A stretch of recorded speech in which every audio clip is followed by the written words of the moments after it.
Maintenant, quelques pensées pour nous accompagner dans le silence.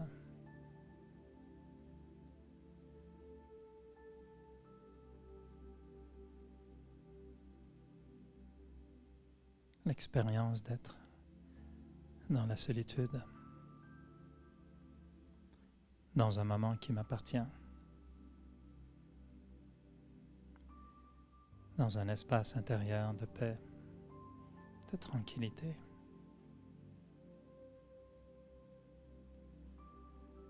Je concentre mes pensées et je choisis mes pensées.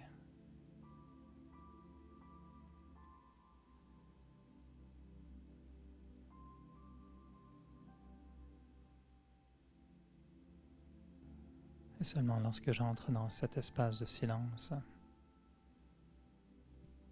j'arrive à pouvoir distinguer la différence entre l'énergie physique, l'énergie de mon corps et du monde qui m'entoure.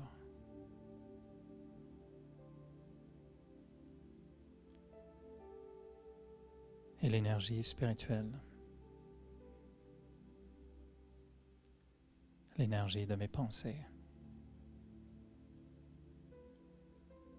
l'énergie de mes sentiments.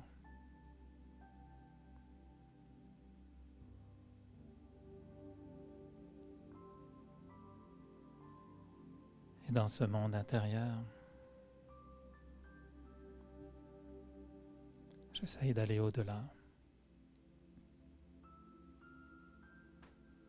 de me détacher de l'influence des énergies extérieures.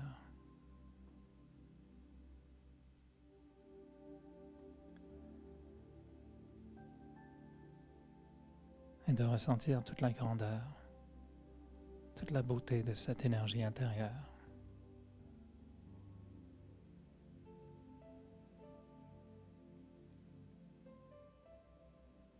Mes pensées sont paisibles, calmes.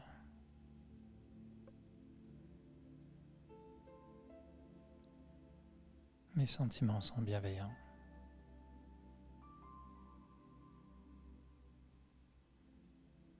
Et je me laisse aller. Je lâche prise.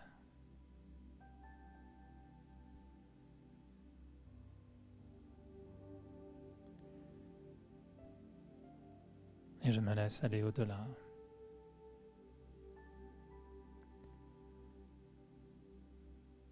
Attiré par la lumière. Attiré par l'invisible.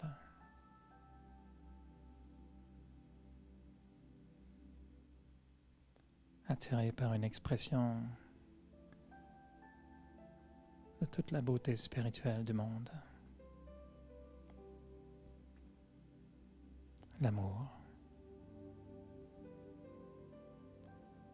le bonheur,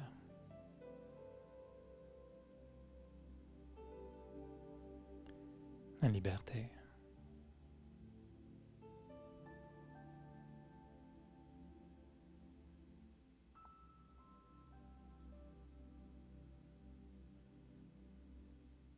Au-delà de ma forme physique.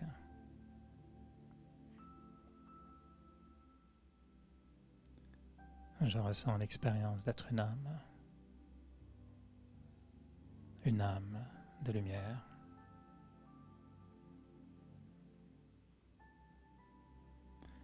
une âme emplie de paix, emplie d'amour.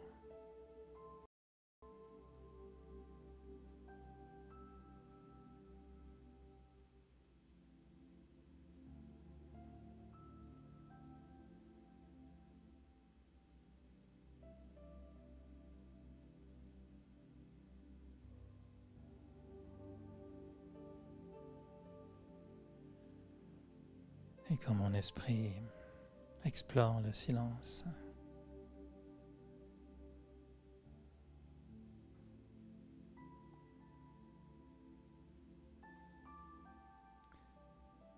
Il ressent toute la puissance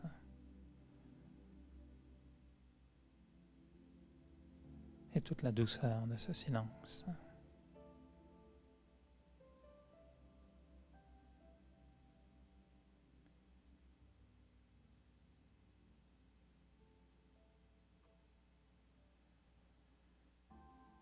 Et ce silence de l'esprit devient comme une respiration naturelle de l'âme.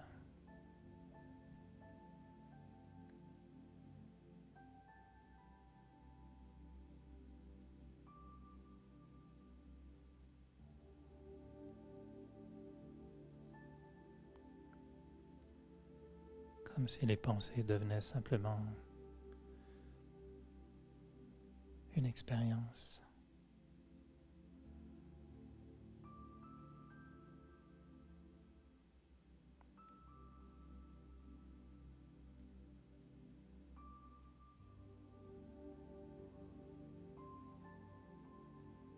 Et en allant au-delà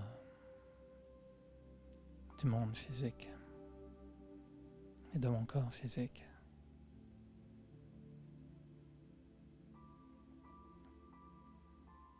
je ressens l'influence d'une énergie pure.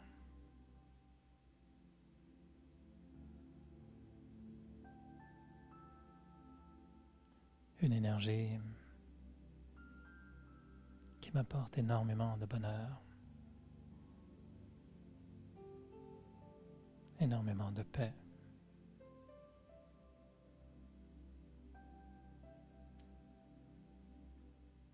Comme si j'étais devant un grand soleil.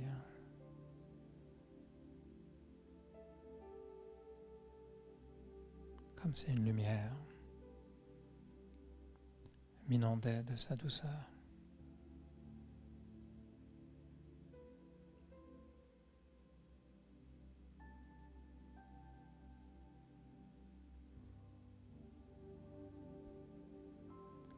Et même si je sens encore la présence du monde physique, de mon corps,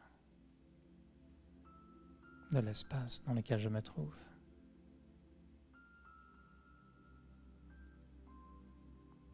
en même temps, j'arrive à ressentir l'influence de l'au-delà, comme un appel,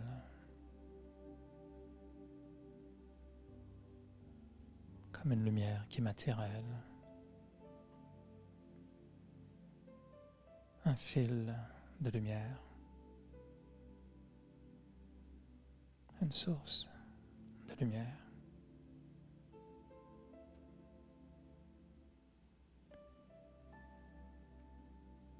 Et je me fonds dans cette lumière.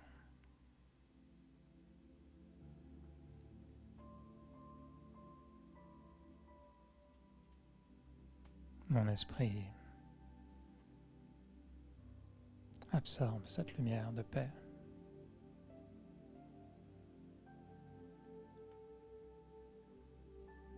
Mon cœur ressent cette lumière d'amour.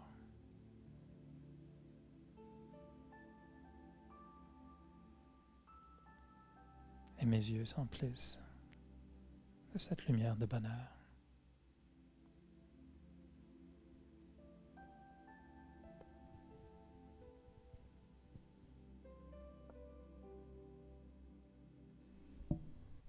Alors, bienvenue à tous et à chacun. Content de vous rencontrer. Ceux qui ne me connaissent pas, je m'appelle Eric.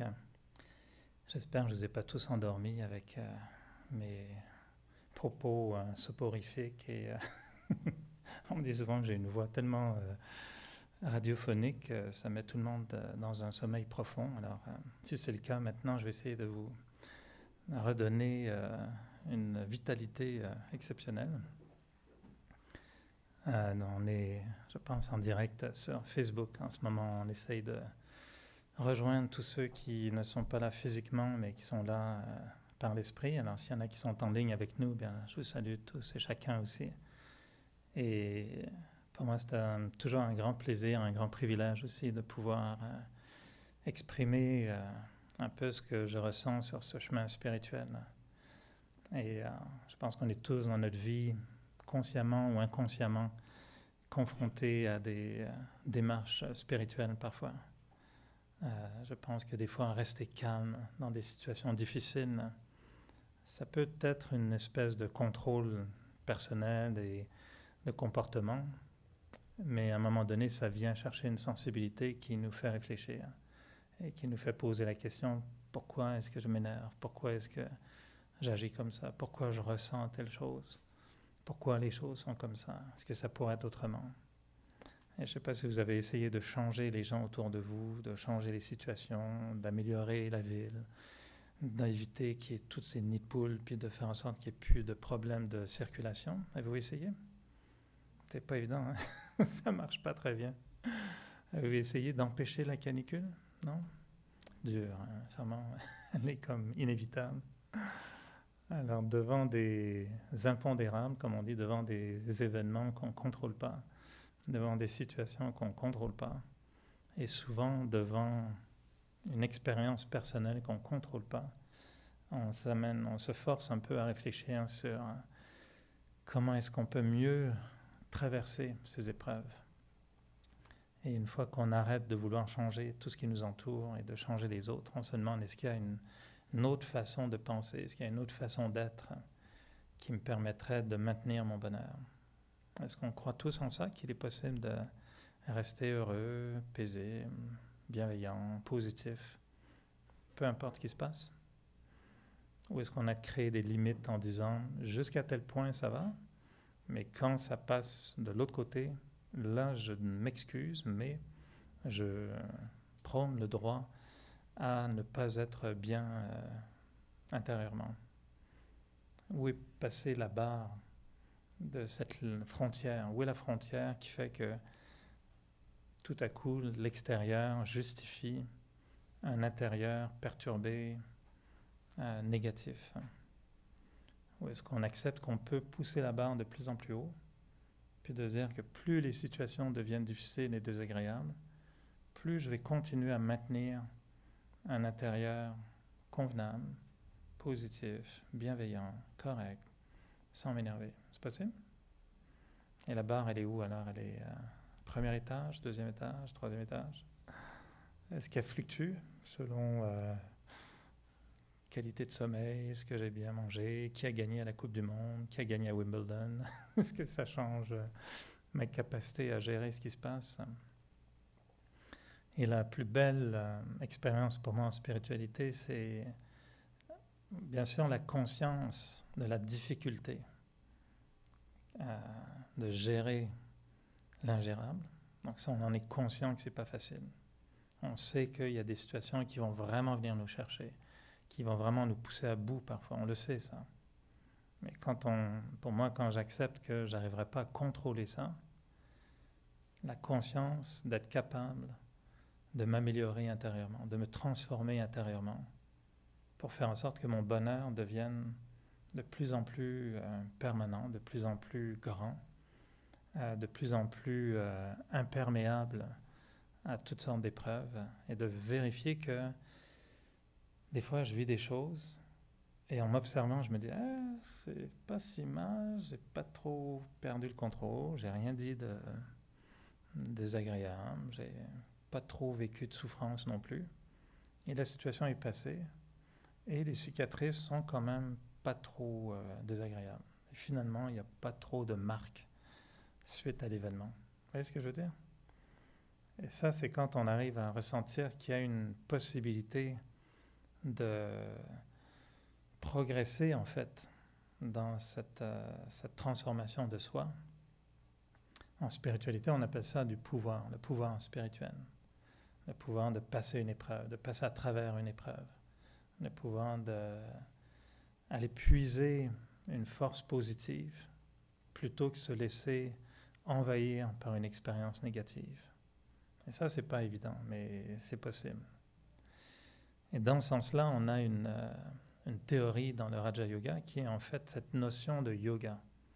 Et ce qu'on apprend dans le Raja Yoga, dans l'organisation des Brahma Kumaris, c'est que le yoga est en fait un lien que je crée Le terme yoga veut dire connexion, veut dire un lien. Donc je crée un lien avec une source qui est capable de me donner accès à une énergie nécessaire pour pouvoir passer à travers une situation donnée. Donc c'est comme si vous levez le matin, vous êtes super fatigué, puis on vous dit, ben là, si vous travaillez dans la construction, vous travaillez dans un emploi, peu importe, qui nécessite une énergie, puis là vous diriez le matin, et j'ai pas d'énergie, écoute, j'y arriverai jamais, je suis fatigué, j'arriverai pas à faire ce que j'ai à faire. Puis tout devient un fardeau, c'est lourd, on n'a pas de l'énergie. Puis imaginez que vous avez la petite pilule magique naturelle, positive, une petite pilule magique le matin, qui vous donne un boost d'énergie, puis vous dites, ah ben ça y est, finalement j'ai de l'énergie. On aimerait ça, non? Des fois c'est de la gelée royale, des fois c'est la vitamine C, des fois c'est un café, des fois c'est ouvrir les fenêtres de sa voiture, puis sortir la tête, puis faire comme les chiens, tendre la langue, puis super ressentir une énergie positive, mais on trouve quelque chose pour nous donner de l'énergie. Le yoga, c'est exactement pareil. C'est une capacité à créer un lien qui va me permettre de recevoir une énergie positive. Et puisqu'on a créé tout le système d'Internet, et il y en a qui sont en ligne en ce moment, ben voilà, c'est ça le but de l'Internet. Dans l'Internet, il y a deux dimensions fondamentales qui s'appellent, je ne sais pas si je connais bien les termes français, mais en anglais, ils appellent ça le download et le upload. Et donc, dans la relation qu'on a avec l'Internet, avec le monde, souvent, c'est une relation dans laquelle on apporte de l'énergie, de l'information dans notre ordinateur. On se connecte et là, on reçoit des fichiers. On download, on télécharge des fichiers. Et c'est fabuleux, hein? C'est génial de pouvoir recevoir des films, des courriels, des vidéos, des photos, tant de choses. On télécharge, on reçoit des données, ça arrive dans notre ordinateur. Et on a la capacité de uploader, je ne sais pas s'il y a un terme français pour ça, ou, de téléverser peut-être, télécharger, téléverser, ouais, c'est bon, téléverser de l'information pour que d'autres puissent y accéder. Donc on envoie des messages, on envoie des vidéos. Vous faites ça? Internet. On fait tout ça sur nos téléphones, sur nos ordinateurs. Et je pense qu'on a créé ces ordinateurs un peu en matérialisant ce qui se passe en fait en nous. Et notre monde en fait est véhiculé beaucoup par ce qu'on télécharge en nous, puis ce qu'on téléverse dans le monde. Et sans s'en rendre compte, des fois on se branche à toutes sortes de choses, mais on ne s'en rend pas compte. Vous rencontrez, tout le monde a vu le film Avatar? Ouais. C'est un truc fabuleux qu'ils font, ils se connectent, non? Je me trompe, ils prennent leur queue de cheval, puis ils la connectent avec un animal, ils la connectent avec quelqu'un d'autre, ils se mettent les tresses les unes dans les autres, puis connexion établie, puis là, il y a une énergie qui passe. Fabuleux, hein? Alors nous, je pense qu'on fait ça constamment sans s'en rendre compte. On rencontre quelqu'un, on tâte le terrain un petit peu, on se dit je me connecte pas, ah ouais, je me connecte. Puis là, sans s'en rendre compte, on est connecté à l'autre. Puis on dit ah, c'est intéressant, ah oui, je comprends ce que tu me dis. Et l'autre, en fait, télécharge toutes sortes de choses en nous. On n'est pas trop conscient du concept, mais c'est ce qui se passe. Nous, on téléverse des choses. Tiens, j'ai un fichier pour toi, tiens, prends le bling. On se plug là-dedans, on lui donne nos fichiers, on prend ces fichiers. Et quand on rentre chez soi le soir, on dit « Ah, tiens, j'ai plein d'idées, j'ai plein de choses. » En fait, on a reçu de l'information de quelqu'un d'autre. Et cette information est en nous. Puis on véhicule cette information. C'est sur notre disque dur. Puis combien d'informations on télécharge des individus qu'on rencontre? On voit une scène à l'extérieur, on regarde la télé, on lit un journal, enfin, une information sur Internet. Pareil, toute cette information rentre en nous. Et si on n'a pas d'antivirus, ben là, on peut faire en sorte qu'il y a beaucoup de choses qui vont venir en nous. Puis des fois, on ne le filtre pas. Et après, on va dire « Oh, ça m'a tellement affecté. Quelqu'un m'a dit quelque chose, ça m'a tellement affecté qu'on en souffre pendant 3 semaines. » Ça veut dire qu'on n'avait pas un antivirus. Le virus de la douleur est rentré, de la peine, de la méchanceté, de la malice. C'est rentré en nous, puis ça y est, on est tout contaminé. On appelle ça une toxicité émotive. On s'est fait contaminer. Puis après, on se dit à d'autres, oh, j'ai pas le moral en ce moment. Donc on a une grippe spirituelle. On dit, je suis pas en forme. Ah non, il s'est passé telle chose, ça m'a tellement découragé. Ah, je suis découragé de la vie. Ah ouais? Ben, tu n'avais pas d'antivirus. Tu as tout téléchargé le dossier en disant, ça m'intéresse, mais il y avait un virus à l'intérieur, et maintenant je suis malade. Et pendant des jours, des fois des heures, des fois juste quelques minutes, on est moins fonctionnel parce qu'on a reçu une information qui était contaminée. Et ce qu'on aime faire, c'est appeler notre meilleur ami, puis lui dire « Connecte-toi, j'ai un fichier pour toi, tu vas voir, c'est épouvantable. » Puis là, on téléverse le fichier dans notre meilleur ami, puis il dit « C'est épouvantable. » Puis notre meilleur ami « Oh, ça m'a tellement touché ce que tu m'as dit. » Puis lui, il est aussi contaminé, puis il a la grippe spirituelle. Puis on propage la grippe spirituelle. On fait ça, hein, tout le temps. Personne n'a d'antivirus. Ah bon. Et là où je trouve que la spiritualité est intéressante, c'est qu'un jour, elle dit « Wow, les moteurs, là, ça suffit, là. Moi, attraper la grippe de tout le monde, non. » Et puis un jour, on va dire « Oui, mais tu peux pas, il faut que tu écoutes, c'est important. » Puis l'autre qui t'a dit « Oui, c'est important, mais j'ai besoin d'un antivirus. Et j'ai besoin de contrôler où est-ce que je vais prendre mon information, où est-ce que je vais prendre mon énergie. Sur quoi je vais me syntoniser, à quoi je vais me syntoniser. Et c'est là où le yoga devient intéressant. À quoi je me branche. Si on écoute, je ne sais pas s'il y en a qui écoutent encore de la musique classique. Il y a quelques stations qui ont survécu, très peu, mais si vous êtes capable de les trouver, il y a quelques endroits. Ça joue encore ce genre, c'est la vieille musique. La nouvelle génération, quand ils n'ont jamais entendu de la musique, enfin ils ne savent pas que c'est de la musique classique, puis qu'ils vont à un concert classique, ils disent « Ah, mais c'est de la musique de film. » Pour eux, la musique de film, ils savent que c'est Star Wars et tout ça, mais ils ne savaient pas que c'est ça qu'on appelle la musique classique. Alors, il faut leur apprendre, non, ça c'est la musique classique. Mais si on se syntonise des fois sur une chaîne de musique classique, c'est pas la même chose que du rock and roll. J'ai rien contre, mais la musique classique, des fois, va avoir un effet beaucoup plus apaisant. Il n'y a pas encore de stations très populaires de musique de méditation, mais des chaînes de radio virtuelles, ça existe. Alors, selon ce sur quoi on va se syntoniser, ça va avoir une influence sur nous aussi. Mais des fois, on est tellement buzzé qu'on n'est pas capable de rester branché à une musique douce. Ça nous énerve. Puis on se dit, non, écoute, on est tellement buzzé qu'on veut rester sur un mode buzzé. Et dans ce sens-là, après, on devient extrêmement agité, nerveux, inquiet, stressé, tendu, etc. Parce qu'on est toujours stimulé par quelque chose qui nous énerve. Et là où la méditation devient intéressante, c'est que ça devient le moment où on dit, OK, on arrête tout ça, on débranche tout, et là, on va aller se brancher ailleurs, volontairement, pour que ce branchement me permette d'aller chercher un téléchargement très différent. Et pour moi, ce qu'on appelle souvent le divin, l'être suprême, c'est rien d'autre qu'une énergie pure qui est en fait définie par le bonheur pur, l'amour pur, la paix pure, c'est-à-dire des valeurs, des expériences de vie. C'est de la vie manifestée. Hein. Le bonheur, c'est une vie manifestée. C'est pas inerte. Le bois, à la limite, au niveau émotif, il est un peu inerte. Mais le bonheur, quand quelqu'un dit « Ah, je suis tellement heureux », ben, c'est une force vitale qui se manifeste, puis qu'on appelle « Ah, tiens, cette saveur-là, c'est le bonheur.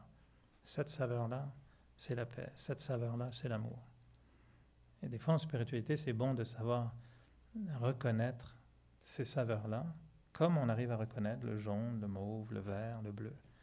Mais des fois, on n'est même pas capable de savoir quelle est la différence entre l'amour et le bonheur. Alors, quand on est en méditation, ben là, on va aller se connecter à une source qui n'est rien d'autre qu'une émission d'énergie pure, de bonheur pur, d'amour pur. Alors, à travers l'histoire, nous, on pense que les gens ont appelé ça Dieu, l'être suprême, le divin.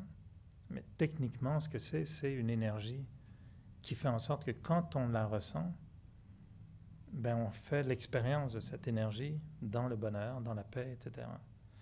Si vous avez déjà mis les 2 doigts dans les trous qui sont dans le mur, là, les prises de courant, après elles vont bien humecter.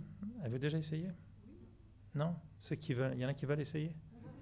Ben ça, c'est une expérience très, très concrète. C'est déjà fait?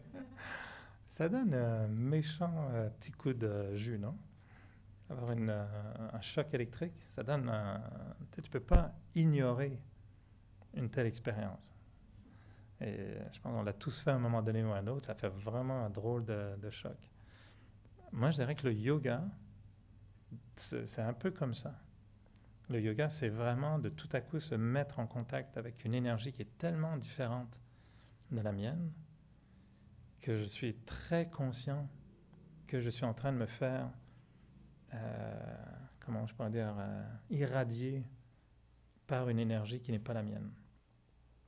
Et c'est là où la méditation devient intéressante. C'est comme ceux qui prennent des bains de soleil. Moi, je ne veux pas du tout au soleil.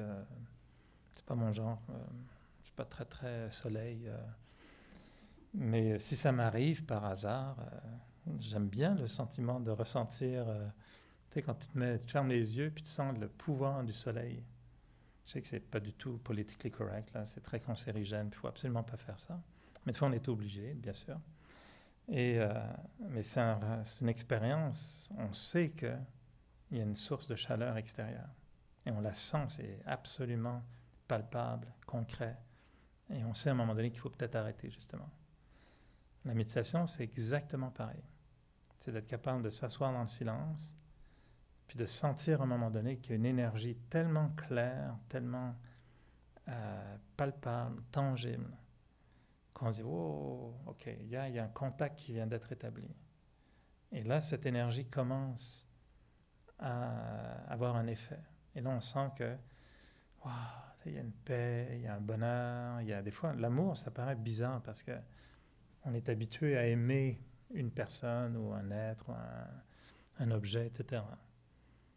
L'âme suprême ou l'être suprême ou cette source fait en sorte que des fois l'amour est ressenti juste comme une expérience qui n'est pas nécessairement dirigée envers quelqu'un, vers quelqu'un.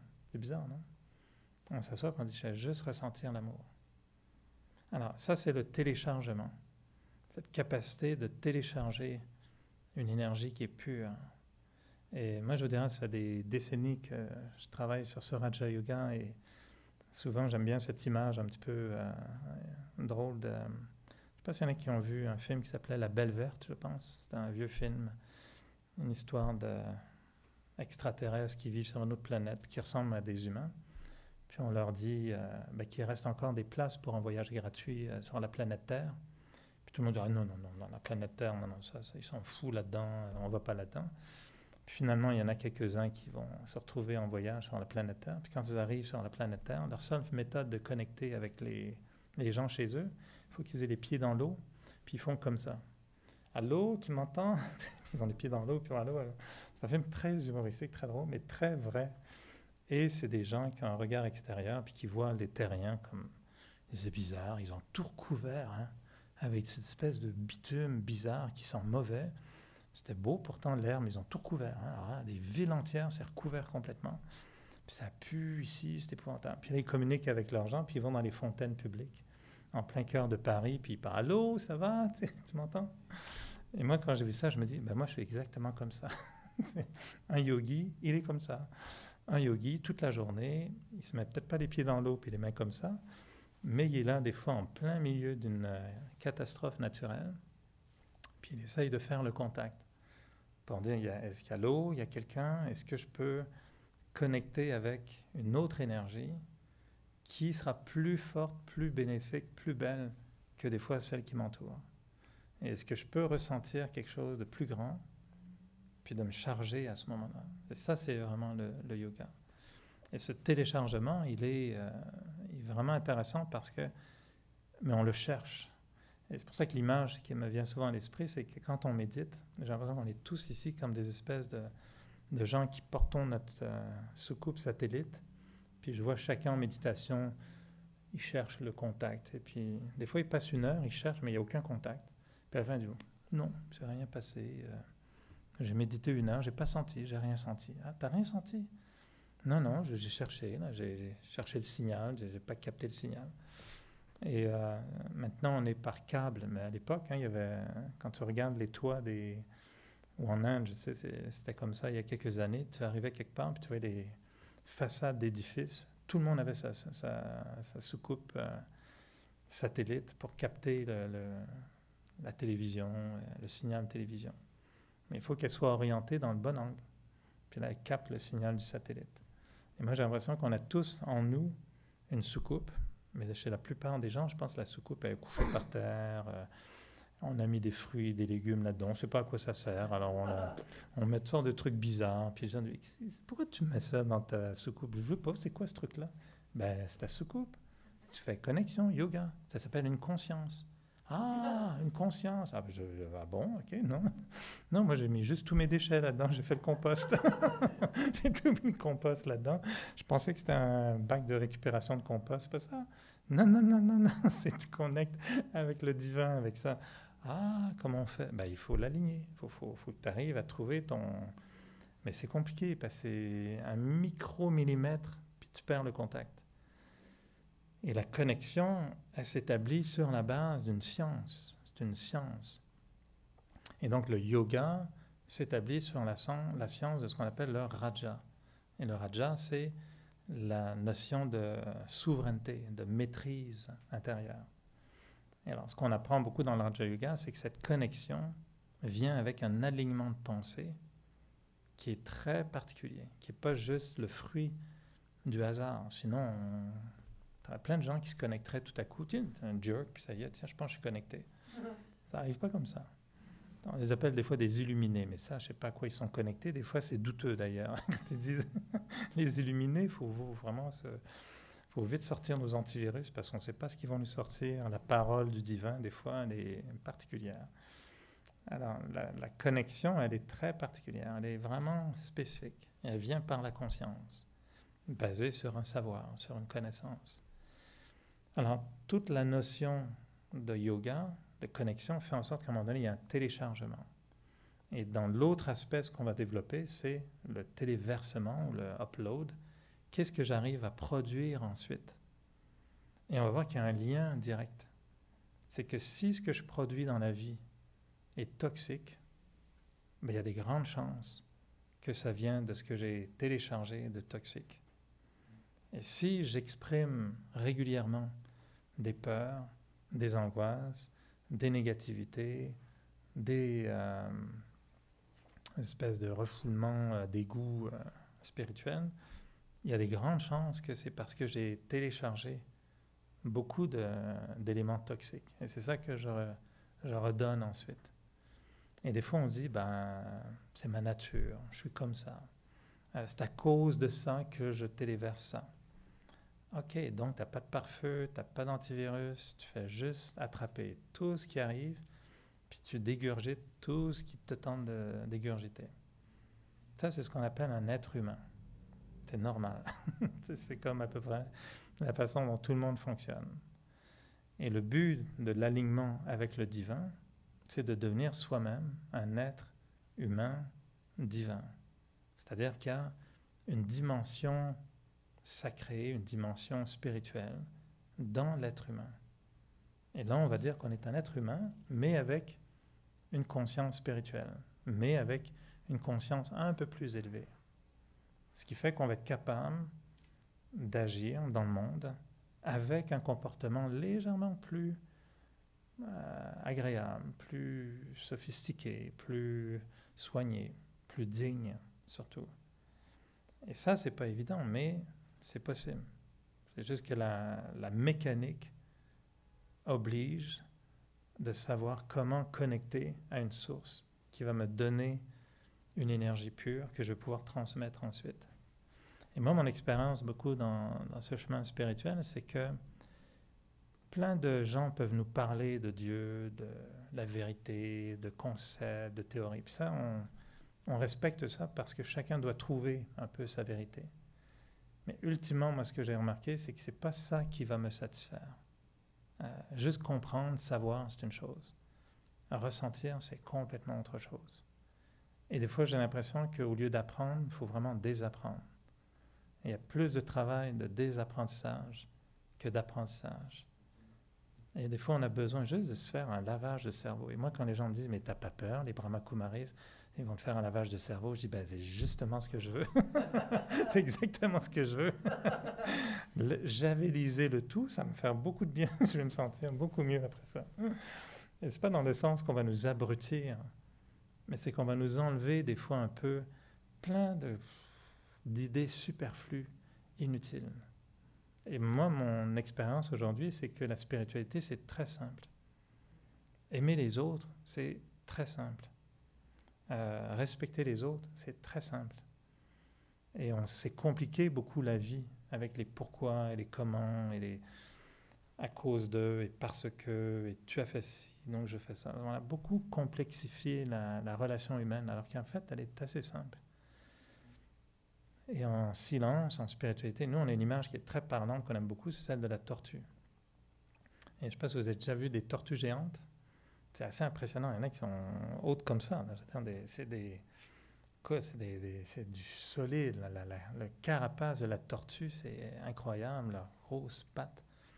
Puis ça mange de l'herbe. Ça ne mange pas un steak frites là, tous les jours. On n'a pas besoin de protéines de steak frites. Ça mange des petits brins d'herbe. Un à la fois. Ça broute de l'herbe. C'est quand même assez hallucinant. Une grosse tortue, elle broute juste de l'herbe. Puis quand elle a fini de brouter, elle se pose, elle rentre tout ça à l'intérieur, elle part dans son univers. Qu'est-ce qu'elle fait la tortue quand elle est à l'intérieur? Ça, c'est un mystère. Moi, je pense qu'elle médite. Elle est là en train de méditer. Elle connecte avec... elle est là en train de dire « Allô, le divin, le dieu des tortues ». Elle part dans son univers. Puis elle ressort toute paisible. Elle est toute simple, la tortue. Puis là, on dit, c'est pas qu'on veut devenir des tortues, mais s'inspirer de cette simplicité, de se nourrir de simplicité, de l'intégrer ensuite dans un monde de silence et de ressortir quand c'est nécessaire et d'amener dans le monde extérieur des choses simples, bénéfiques, bienveillantes. Alors, le téléchargement détermine le téléversement. Ce que j'absorbe va devenir ce que j'extériorise. Ça vient, c'est un concept simple. La nourriture, c'est pareil. Manger des toxines et des produits empoisonnés, il y a des grandes chances que l'expression que vous aurez ensuite ne sera pas agréable. On va être dysfonctionnel. Alors, l'expérience qu'on fait beaucoup dans la spiritualité, c'est qu'on cherche à aller trouver une inspiration. Comment est-ce qu'on peut aller chercher un moment dans lequel il y a tout à coup un apport, j'allais dire presque un import d'énergie qui est tellement différent de moi, tellement ailleurs, qu'on en est inspiré. Pensez un peu à tous ces moments de vie que vous avez eus, très différents dans les films souvent, dans les levées de soleil, dans les scènes de la nature. Moi, je parle beaucoup en ce moment des séries documentaires que je regarde sur la nature de BBC Earth. Ça s'appelle la planète Terre ou Planète Bleue, je pense, 1 et 2. Et il y a ils montrent le monde, la nature, comme on ne l'a jamais vu avant. Maintenant, la technologie permet de filmer des choses qu'on n'avait jamais pu filmer avant. Puis on découvre qu'il y a des scènes de nature tellement inspirantes, tellement fascinantes. Et la planète, elle est vraiment bien faite. Hein. La nature, elle est incroyable comment elle fonctionne. Il y a une telle majesté. C'est majestueux, la nature. Bon, évidemment, ça se finit toujours mal. Il y en a toujours un qui mange l'autre. Ça, c'est la partie que... c'est toujours dommage qu'il y en ait un qui va manger l'autre, mais ça, je zappe un petit peu là-dessus. Mais il y a des belles choses aussi dans la nature. Et je me dis, ça m'inspire après. La grandeur de la nature fait en sorte que je me dis, pourquoi on ne serait pas à la hauteur aussi de ça? C'est pourquoi on a tellement abîmé notre planète. C'est désolant de voir ce qu'on a fait avec la planète. Et moi, quand je vois ces documentaires sur la nature, c'est évident que je vais mieux gérer mes déchets, essayer de laisser une empreinte minime sur l'environnement, on est motivé par ces choses-là. Parce qu'on est aligné avec cet apport d'énergie. Et c'est ce qu'on exprime ensuite. Si on est séduit par la nature, ben on va respecter la nature. Moi, je ne vais pas abîmer les plants des autres quand je me promène, je ne vais pas donner un coup dans les plantes des autres, et je vais respecter le jardin des autres. Alors, l'expérience qu'on fait, c'est d'aller chercher des inspirations. Et ensuite, on sent qu'il y a deux choses qui se passent. C'est quand on a nous on appelle ça en anglais des touching, des espèces de « Ah, tu as reçu une inspiration, une touche spéciale. » Et là, on voit qu'il y a deux choses qui se passent. C'est qu'est-ce que je vais pouvoir faire? Qu'est-ce que je vais pouvoir faire à partir de ça? Et moi, quand j'ai une méditation très puissante, où tu médites puis tu es comme... Tu sais, on dit souvent, il y a un look du yogi, là, contenté, comme un peu... quand il a été javelisé, quand on a eu le lavage de cerveau, tu sors de ta méditation un peu blissful. Tu sais, dans une félicité enfantine, tu es un peu comme... pas niais, tu as le look niais, mais sans être niais. Tu sais, dans le sens, tu es un peu... wow, c'est un peu comme complètement débranché de tout ce qui est mauvais.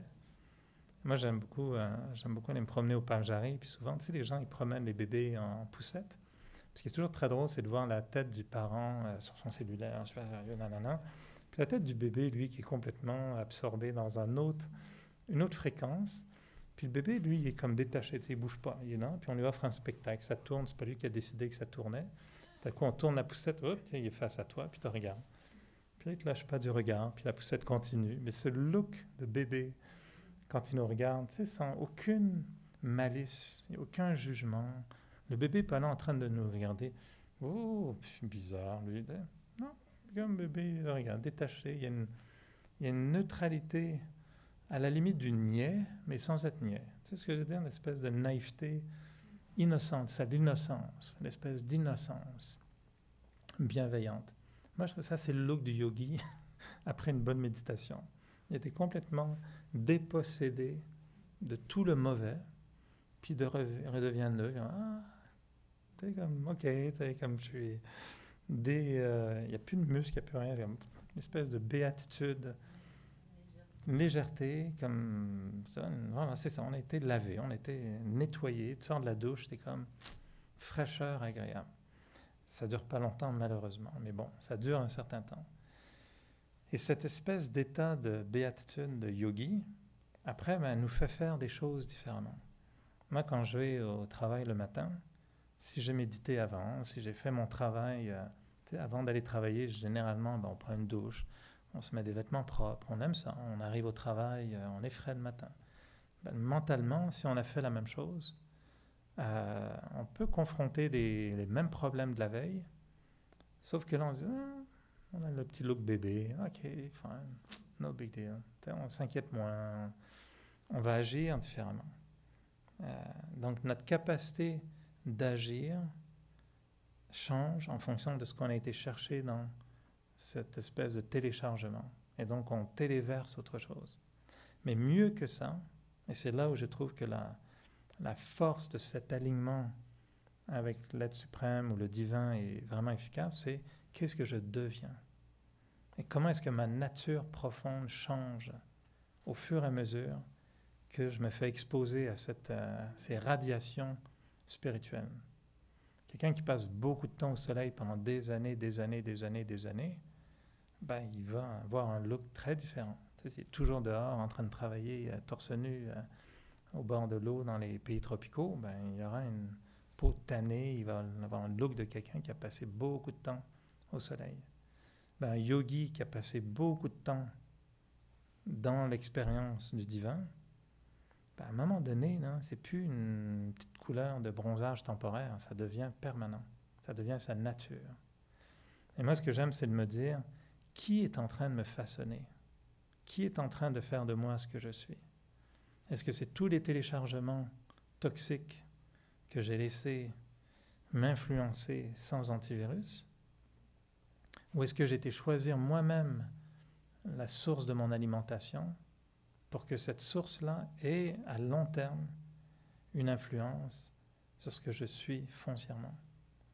Et je me dis que si je me connecte régulièrement à une source d'amour, à une source de paix, à une source de bonheur, qui me rappelle à chaque fois la même chose, hein, c'est simplicité volontaire, ce qu'on a entendu dans toutes les religions, aime-toi, aie du respect pour toi-même, valorise qui tu es, respecte les autres, aime les autres, juge pas, fais des bonnes choses, fais des choses correctes.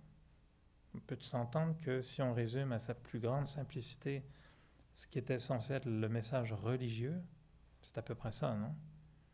Apprendre la complexifier, mais à sa base, il me semble que, by the way, religion, ça vient du terme qui est le même que yoga, hein, vous savez ça, c'est reliare, donc faites un lien. Le but de la religion, au départ, c'est exactement la même racine que le yoga, c'est la même chose. Et je ne parle pas d'institution religieuse, je ne parle pas d'organisation religieuse, ni de mouvement religieux.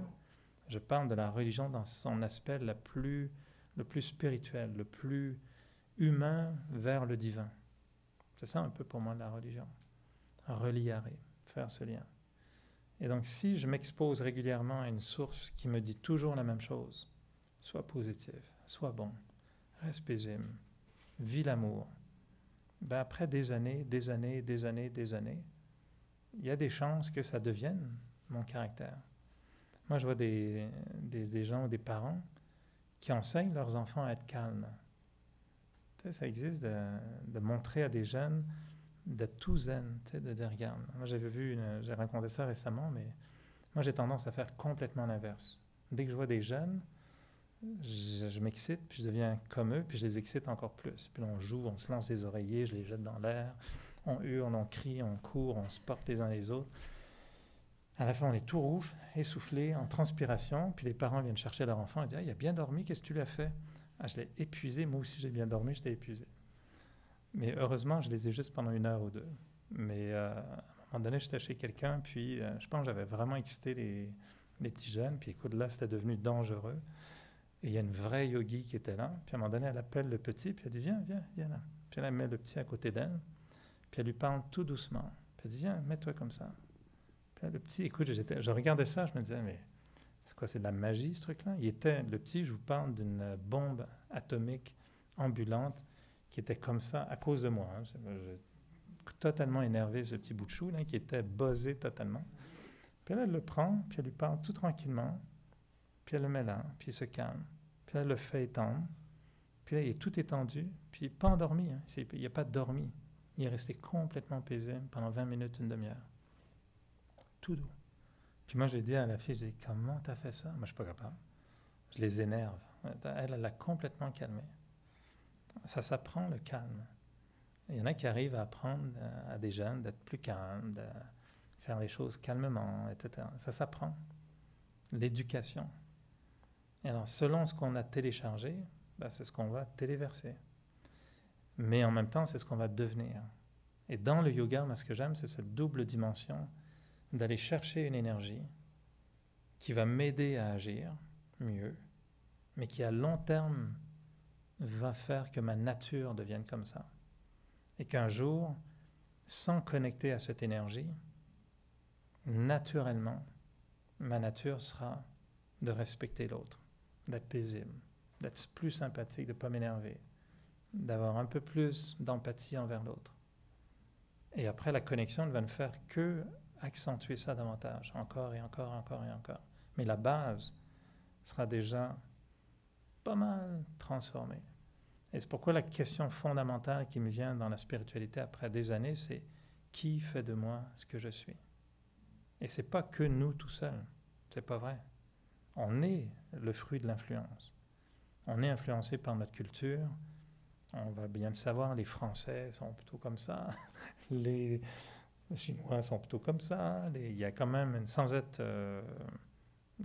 généraliser tout le temps, mais il y a quand même des traits culturels qui se retrouvent finalement dans l'individu à cause de la culture.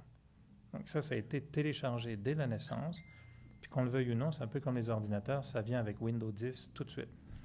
Alors nous, quand on est, nos parents nous téléchargent tout de suite un programme de base qui est culturel, religieux, familial, etc. Bon, ça vient Tu n'as pas à choisir, là, c'est comme ça. Puis on est trop jeune à ce moment-là pour dire, moi, je ne veux pas la dernière version de Windows. Non, non, non, non, non. Je veux rester sur du DOS. Vous connaissez le DOS? Version préhistorique de l'ordinateur.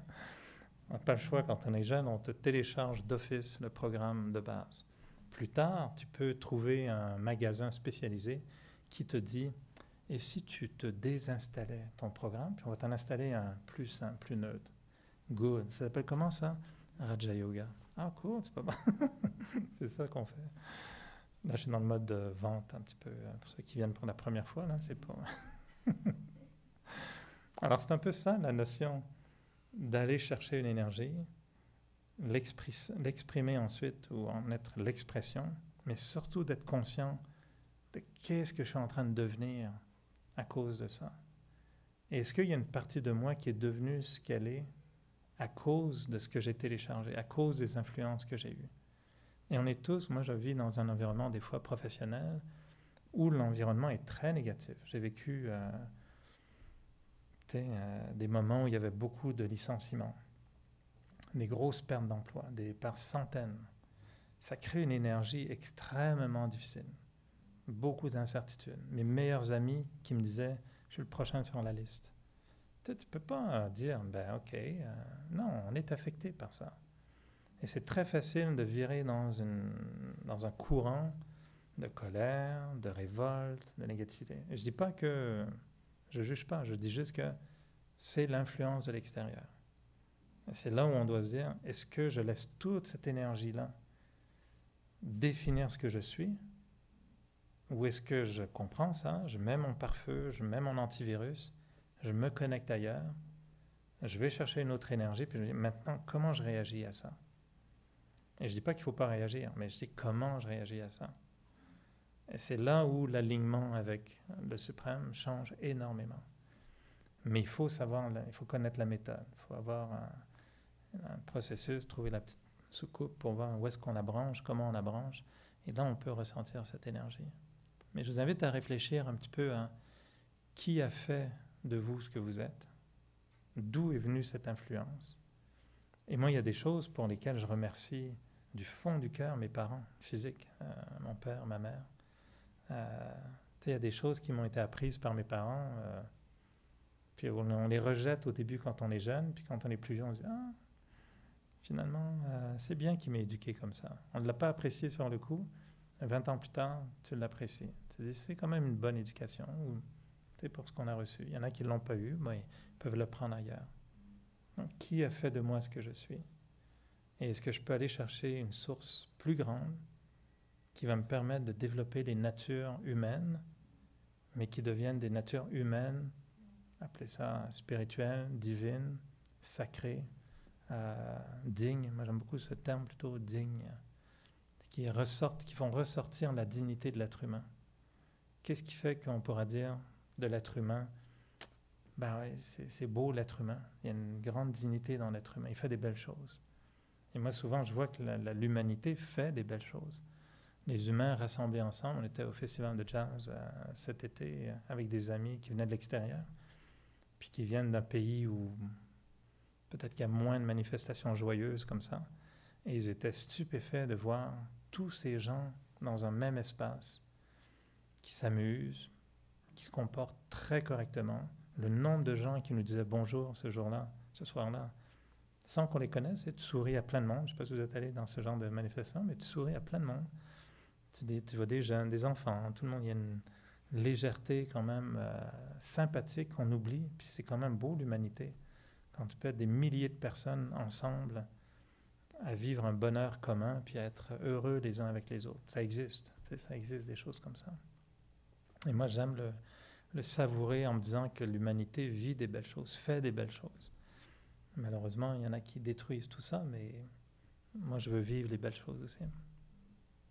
Alors, c'est un peu ça, la notion de version électronique et IT, de la spiritualité vue par la Windows, sans faire de publicité pour Windows, mais la fenêtre de l'âme. Tu sais, on pourrait dire les yeux sont les fenêtres de l'âme. Ben, ça, c'est votre Windows 10 là, qui existe pour montrer l'âme dans tout son téléchargement possible.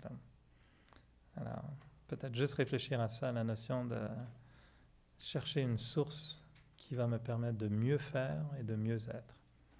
Et je pense que si on arrive déjà à connecter de cette façon, je pense qu'on a un grand pas dans la spiritualité. Mais c'est un cheminement qui est continuel et qui demande beaucoup, beaucoup de persévérance, de discipline, de volonté, etc. Donc, le but de toutes nos soirées est de motiver chacun à le faire et à ne pas lâcher, de continuer à marcher sur le pèlerinage avec vos cannes, vos marchettes, vos poussettes, vos rollers, vos skateboards, vos cerfs-volants. Enfin, utilisons chacun ce qu'on veut pour avancer.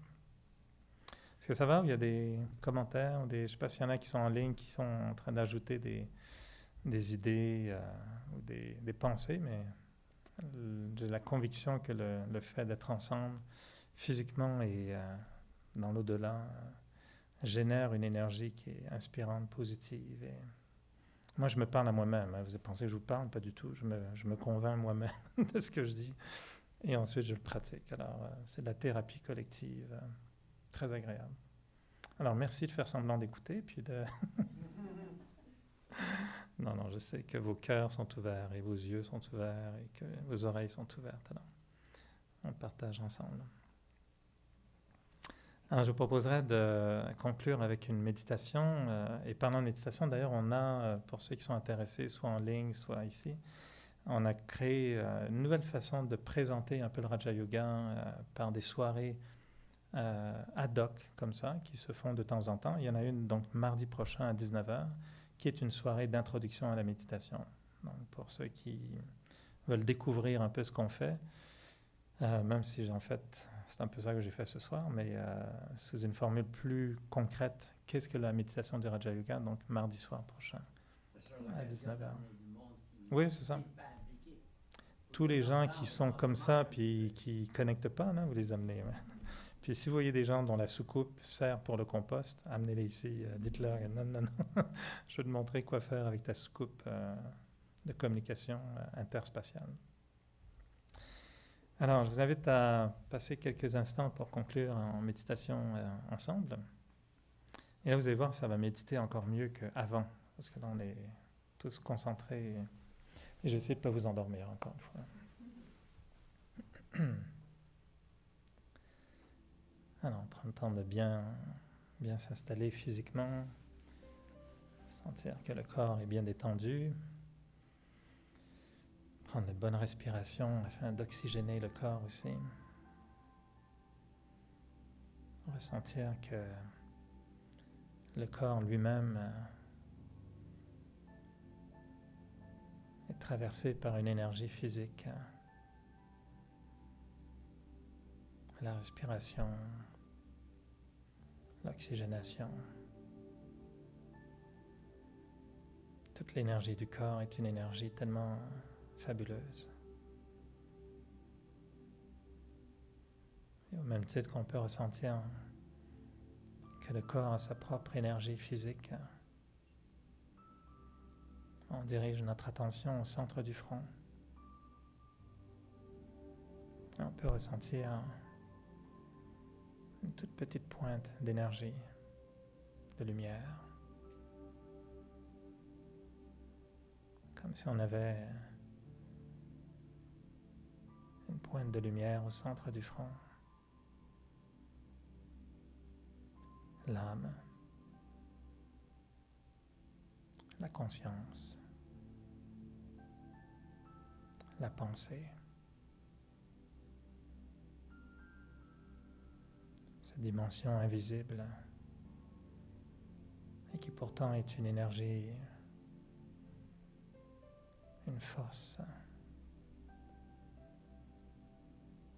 une présence. Et d'un côté, je vois mon corps. Et dans le corps, je sens cette énergie pure. Et cette combinaison des deux est véritablement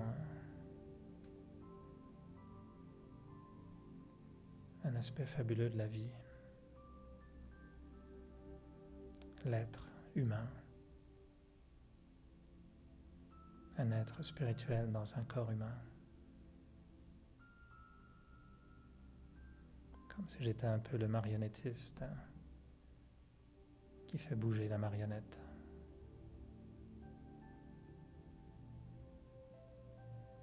Et pourtant, je me connais si peu d'un point de vue spirituel.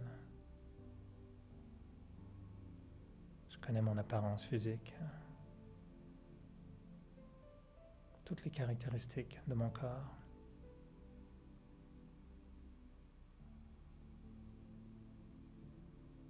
Mais en tant qu'âme, je me découvre seulement dans le silence. Quand je prends un certain recul par rapport à tout ce qui m'entoure.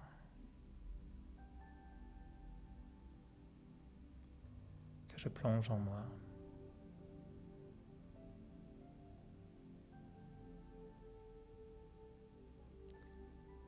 Juste de devenir conscient de mes pensées.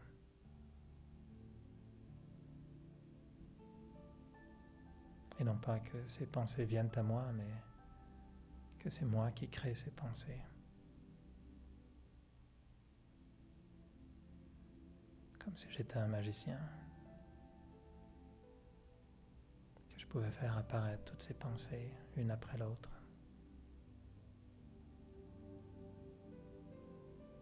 En faisant naître des pensées belles, bienveillantes,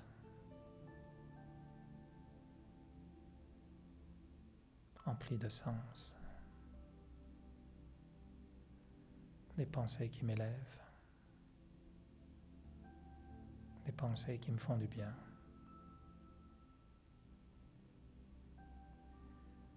Comme la simple pensée de me dire que je suis un être de paix,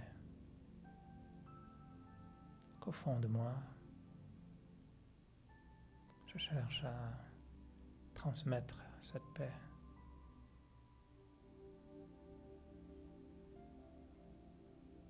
Une paix qui ne peut jamais faire de mal.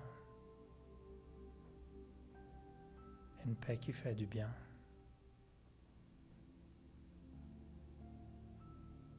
Une paix qui suscite des sentiments d'espoir.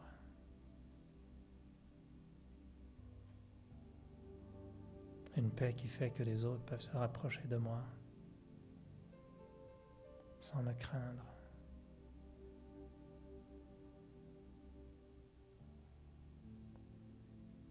Et que ma paix intérieure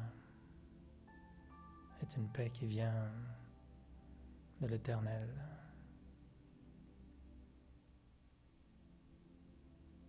Une paix qui a été placée là par la source de paix elle-même.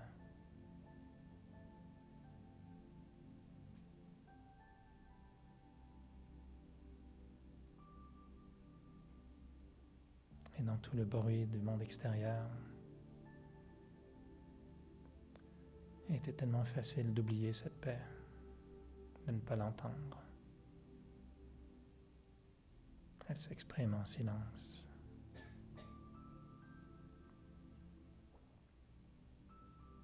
Mais je dirige mes pensées maintenant vers cette paix, en me disant que je ressens ces rayons de paix qui viennent à moi. Je m'imprègne de cette paix. Et quand je m'exprimerai, quand j'agirai avec les autres, je serai conscient que cette paix est là.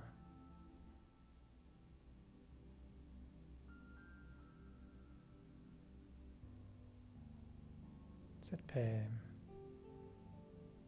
est une forme de non-violence.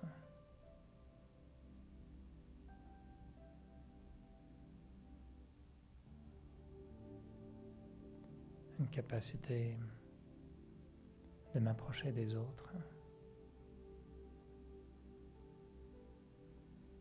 et d'apporter dans la relation une proximité, une sécurité et un sentiment de respect.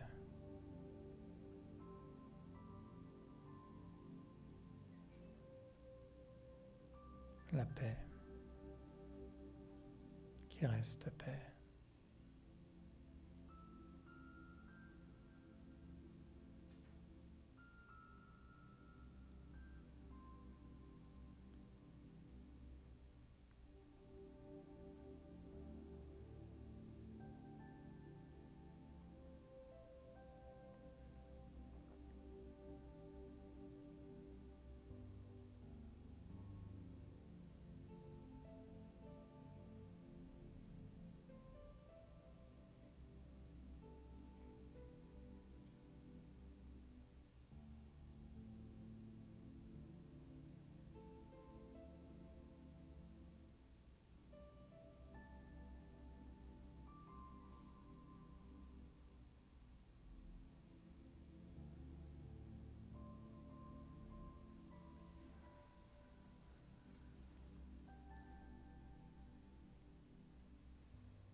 Alors, tout le monde a son look de petit bébé dans la poussette, ça va? On devrait tous sortir d'ici en poussette. Bon, si on a ce petit look innocent. En tout cas, content de vous avoir retrouvé ce soir. Ceux qui sont en ligne, je vous invite à nous laisser des commentaires, voir si c'est une formule qui convient aussi. On met toujours ensuite les soirées qu'on anime au centre sur notre page YouTube et en espérant que ça puisse propager des vibrations de paix, des expériences de paix, faire émerger, le nom du centre étant l'émergence, faire émerger ces expériences de paix. Alors, bonne fin de semaine, bonne soirée à tous et à toutes. Et on se retrouve mercredi prochain. Om Shanti, bonne soirée.